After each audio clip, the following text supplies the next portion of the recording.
सुंदर ते ध्यान उभे विटेवरी, सुंदर ते ध्यान उभे विटेवरी, सुंदर ते ध्यान उभे विटेवरी.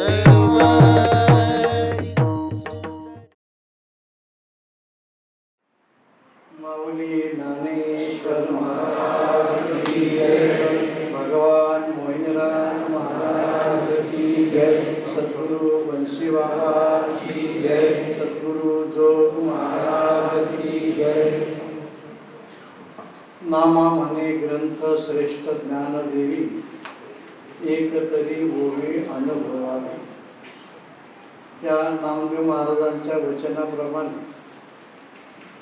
आपण ज्या भूमीमध्ये ग्रंथ निर्माण झाला, ज्ञानदेवीचा जन्म इथं झाला, त्या ज्ञानदेवीचं चिंतन आपल्या पूर्व सुकृताप्रमाणे वैकुंठवासी सद्गुरू गुरुवर्य बाबा बंशी बाबा यांच्या कृपाशीर्वादाने आपल्याला हा आनंद मिळत आहे. ज्ञानेश्वरी ग्रंथ पूर्वी अशी पद्धत होती, नुसतं बांधून पूजा करत होते. परंतु सद्गुरू जोग महाराजांची कृपा त्याच्यानंतर कळायला लागलं की एका एका ओवीत काय काय भरलेलं आहे. पूजनीय आदरणीय देवदासजी महाराजांच्या मुखामधून आपण हे सर्व ऐकून आलेलं आहात.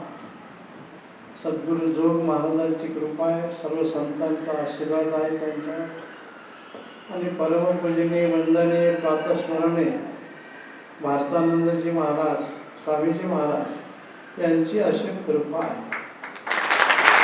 संतांची श्रद्धा अशी आहे की एकातून आता महाराजांनी सांगितलं गीतेचा श्लोकाचा अर्थ, तर भगवंताला जरा गडबडी होती, युद्धभूमी होती, ऐकणारा श्रोत चांगला होता. त म्हणजे तपीला ओळखणारा होता. त म्हणजे तपीला जरी शिकवलं तर आपण त म्हणजे तलवार म्हणू, असे तरकट काही नव्हते ते. म्हणून थोडक्यात आणि स्पर्श करत राहत अर्जुनाने सगळं जाणलं. पण ज्ञानोबारायांना आपल्याविषयी खूप हळहळ वाटली, माझ्या भक्तांनाही कळणार नाही, म्हणून त्याच्यापुढे एक पाऊल टाकून आपल्याला समजण्याकरता ज्ञानेश्वरी ग्रंथ असा आहे. आमच्या इकडं शृंगेरीचे महाराज जे आले ते शंकराचार्य भारती तीर्थजी महाराज बोले ज्ञानेश्वरी महाराज का ज्ञानेश्वरी में इतना कुछ भरा हुआ है, पर देखो हिमालय भक्ति. आपण दृष्टांत म्हणतो ते पर्याय म्हणतात. इतने पर्याय दिखाए म्हणजे दृष्टांतामागे दृष्टांत. हा नाही कळला तो नाही कळला तो, आणि सर्व दृष्टांत सांगून सिद्धांत पटवून द्यायचा आहे. आता स्थितप्रज्ञाची लक्षणे आपण ऐकून आलेलं आहे. हे खूप आहे. एक ओवी दुसरं काही करण्याची गरज. आम्हाला आता आमच्या वैकुंठवासी आम्ही भाऊ म्हणत होतो. स्वामी महाराज बंकर स्वामीचे शिष्य होते, तुकाराम बाबा खेडलेकर आणि काशीराम भोतांनी भक्तियोग प्रदीप हा ग्रंथ लिहिला. त्यांची ज्ञानेश्वरी आम्ही मिळून तिथं ऐकत होतो. असं वाटून राहिलं की आता भाऊ सांगून राहिले. त्यांना सगळं भाऊ म्हणायचे. काशीनाथ महाराज मेवांचं मंदिर त्यांनी स्वामी महाराजांनी त्यांची नेमणूक केली, सगळं तयार केलं. पहिल्यांदा ते सांगायचे पहिल्या अध्यायापासून शेवटचा अध्यायातून अध्याय कसा निर्माण झाला, नंतर श्लोक आणि ओवीतून ओवी कशी झाली, त्याचा पूर्ण संदर्भ आणि सर्व भगवान गोपालकृष्णाचं मत आणि ज्ञानोबारायांचं मत एक करून दाखवायचे. परंतु एक पाऊल पुढे टाकून ज्ञानोबारायांनी हे केलेलं आहे. हे खूप आता स्थितप्रज्ञाचं आपण ऐकत असताना त्याचे काय जेवढं सांगितलं तेवढं थोडंच आहे. त्यांचे खाण्याविषयी हर्षे मर्षे लाभ आणि हे सगळ्याच्यापेक्षा दूर गेलेले असतात. तरी पण रचनेमधून जर थोडंफार काही झालं तरी पुन्हा सर्वच गोष्टी समोर येतात. हे आपण दृष्टांत आणि ज्ञानोबारायांच्या ऐकलेलं आहे. स्थितप्रज्ञ पुरुषांची संतांची योग्यांची अवस्थाच अशी असते. एक मनुष्य निघाला प्रवासाला तो स्थितप्रज्ञ होत. जाणं कुठं हे लक्षात नाही, जायचं कशा करता हेही कळत नाही. जसं तुकोबाराय म्हणतात, काय खातो आम्ही कासया सांगाते, ही शेवटची अवस्था आहे. आपण जर असं आहे तर मीठ कमी झालं, तिखट कमी झालं तर आपण आपल्या आईला बोलतो, काय असेल घरात कोणी असेल त्यांना बोलत राहतो. परंतु हे सगळं कारण कशासंग काय खातो आहे माहिती. एकाने विचारलं की महाराज आपण कुठं निघालात. आमचे ते भाऊंचे शब्द आहेत ते, ये न पूछो हमसे किधर जाएंगे, जिधर भेजेंगा उधर जाएंगे. आम्हाला विचारू नका आम्ही कुठे चाललो, जिथं त्याला न्यायचं असेल तिथं नेईल.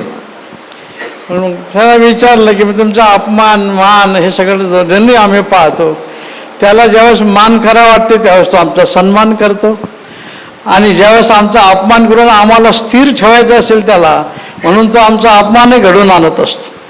म्हणून तथा मानापमान हो, म्हणून ते सगळी अशी अवस्थाच. हम राजी आहे उसमें जिसमें खुदा राजी आहे.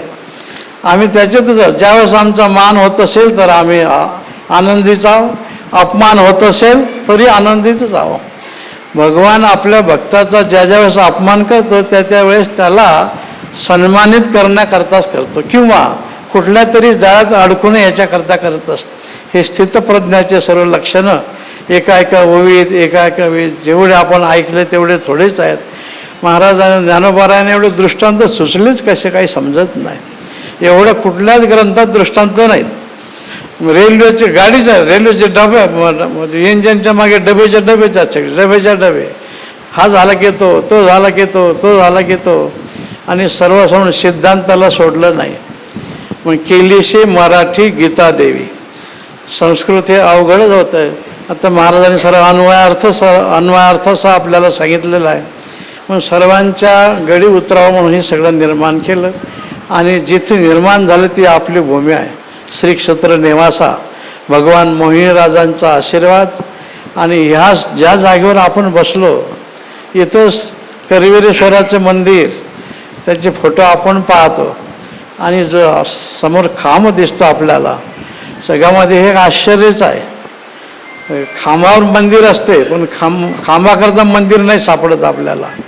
हा खांब आज साक्ष देते आपल्याला की मला सरटून ज्ञानोबारायाने इथे ज्ञानदेवी लिहिलेली आहे. म्हणून ज्ञानदेवीचे दास म्हणून त्यांचं नाव आहे देवीदास. त्याच्यामुळे काही प्रश्नच नाही.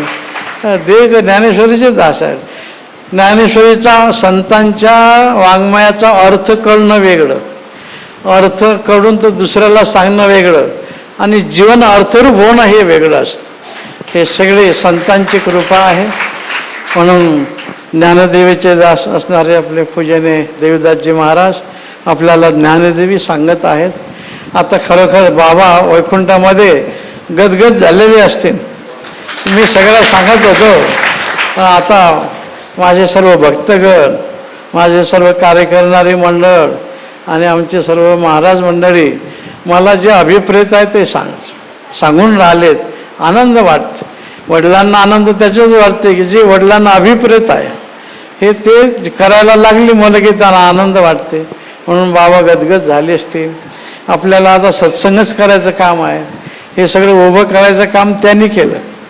स्वतःचं काय असेल ते पुंजी आपली पणाला लावली, खूप कष्ट सहन केले, खूप एक वेळ तर बाबा कीर्तन आम्ही असं कुठून तरी आलो होतो, थंडी होती खूप, आणि मोटरसायकलवर आलो. बस म्हणलं आता पुन्हा कीर्तनाला नाही जाणार.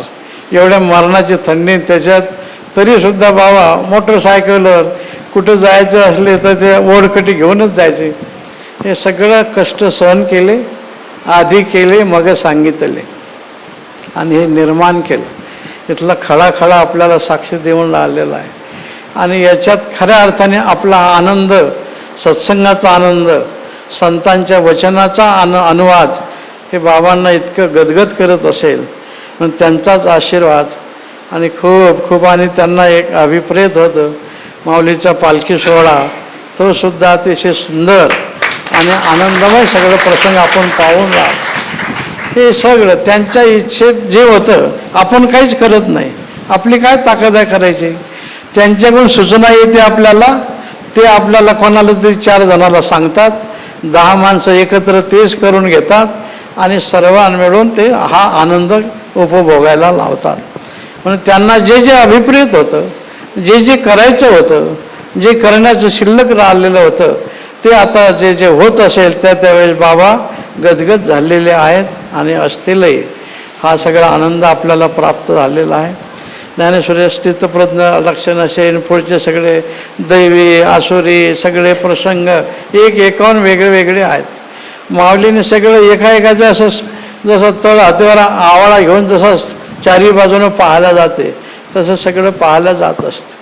म्हणून संत वाङ्मयाती चिंतिता अलभ्य लाभ येतील हाता, त्या लाभाची श्रेष्ठता न वर्णवे सर्वथा कोणाचे नाही, एका कवीनं म्हटलेलं आहे. संत वाङ्मयाचं चिंतन हे अलभ्य लाभ आपल्या हातात येतो, त्या लाभाचं वर्णनच करता येत नाही. म्हणून आपण ग्रंथ ज्ञानदेव महाराज परवा आले आमच्या इथं आणि बोलले की महिनाभर पुरुषोत्तम मास आहे, अधिक मास, अधिकस्य अधिकम फलम. तसा हा महिना तसा वाईट आहे. म्हणजे सगळ्या महिन्याचा 10-10 दिवसाचा मळ काढलेला आहे, अंगावरच्या मळासारखं. याला मल्ल मासही म्हणतात. मग वाईटाला चांगलं करणं हे देवाचं किंवा संतांचंच काम आहे. गाढवाचे घोडे ना आम्ही करू दृष्टी पडे. म्हणून ह्या मल्ल मासावर अशी कृपा केली प्रभूंनी. ह्या मल्ल मासात बाकी इतर काम करत नाही. करायचं तर ते सत्संग, भजन, पूजन, तीर्थयात्रा, अन्नदान हेच केलं जात असते. म्हणून याचं नाव पडलं पुरुषोत्तम मास. पुरुषोत्तमाचेच गुणगान केलं जातात. म्हणून पुरुषोत्तम मासामध्ये महाराजांनी सांगितलं की दूरदूरून आलेले भक्त 7-7 दिवस इथं ग्रंथराज ज्ञानेश्वरचं पारायण अखंड हरिनाम सप्ताह करतात. परंतु हे 7 दिवस मधले ज्यांनी ठरवलं होतं त्यांना काहीतरी तांत्रिक अडचणी आल्यात, त्यांनी नकार दिला व आमचं येणं होत नाही. म्हणून महाराजांनी विचार केला आणि भक्तांना सांगितलं, सर्वांनी विचार केला की मग रिकामी जागा आपण भरून काढायची. हे सगळं मग त्याच्यामध्ये काय करायचं, ज्ञानेश्वरीचे चिंतन करायचं. बरेच माणसं चिंतन करतात, कधी प्रवचन संपते कधी बोलणारं बंद करते. आता आम्हाला अमुक करायचं तमुक करायचं आहे. हे माणसाचं चिंतनाचं काय सांगायचं तुम्हाला. चिंतनी चिंतने तद्रुपता हे चिंतन आहे. आपोआपच तुम्ही स्थितप्रज्ञ होत. या सगळ्या गोष्टी आपल्याला संतांनी संत वाङ्मय वृत्ती अंतर्मुख करायचं शिकवते. आपल्या सद्गुरू जोग महाराजांची संस्था हे शिक्षकाला पगार नाही, विद्यार्थ्याला फी नाही. इथं कला शिकवला जात नाही. कला येत असेल तो भाग वेगळा आहे. इथं जीवन घडवलं जाते. पण जीवन घडवणं वेगळं आणि कलाकार होणं वेगळं, फार मोठं याच्यात अंतर आहे.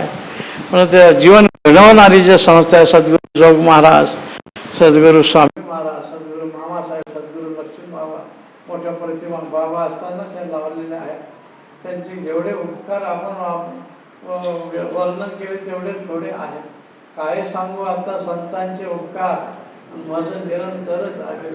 आपल्या श्री क्षेत्र निवासाचा एक वैभव आहे.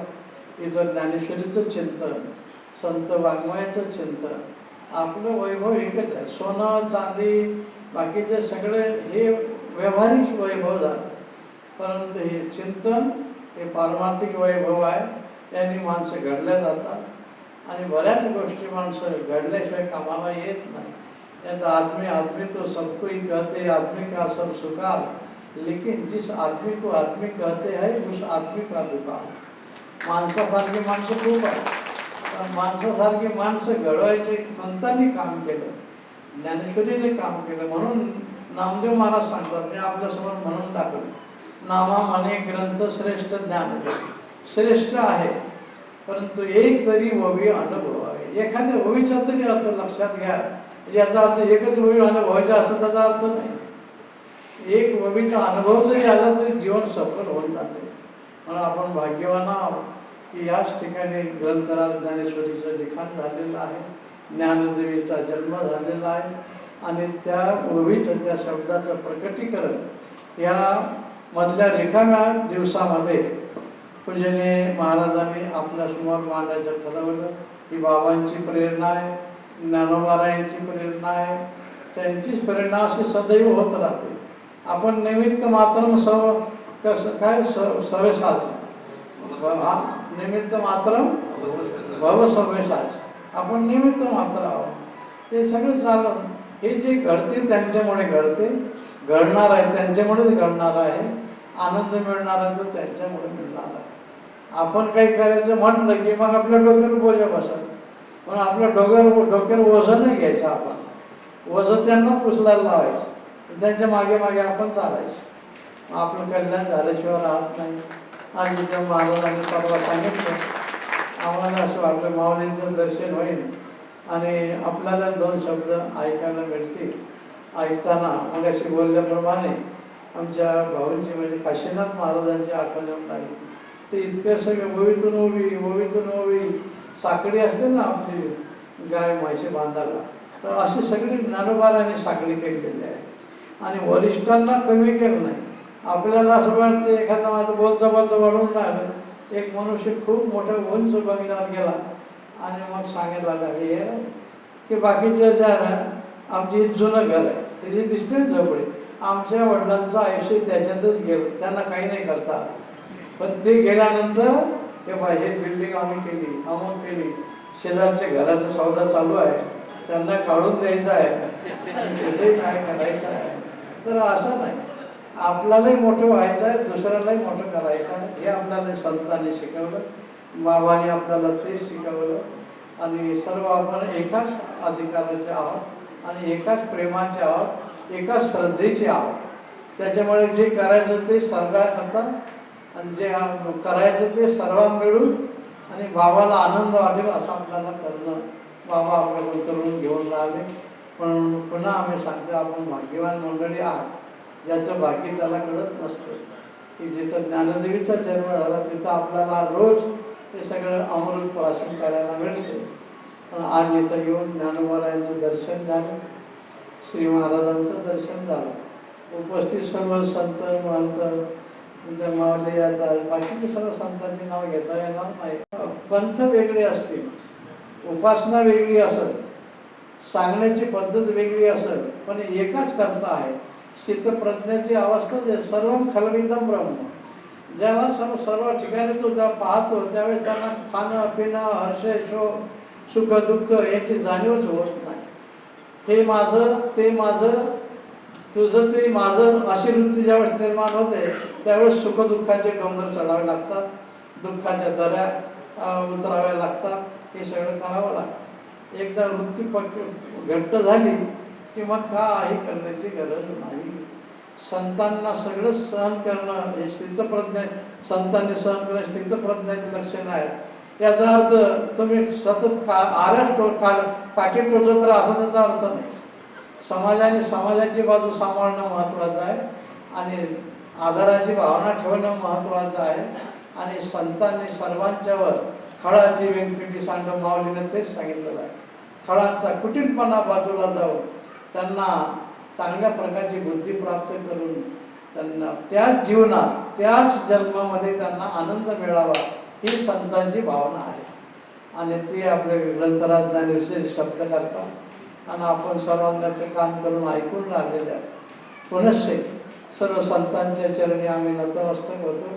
ज्ञानोबारायांना मानाचा मुजरा घालून श्री महाराजांना दंडवत करतो. सर्व भक्तगणांना नमस्कार करून शब्दास विराम देतो. सर्वे तर सुखी न संतु, सर्वे संतो निरामया, सर्वे भद्राणि पश्यन्तु, मा कश्चित् दुःखमाप्नुयात्.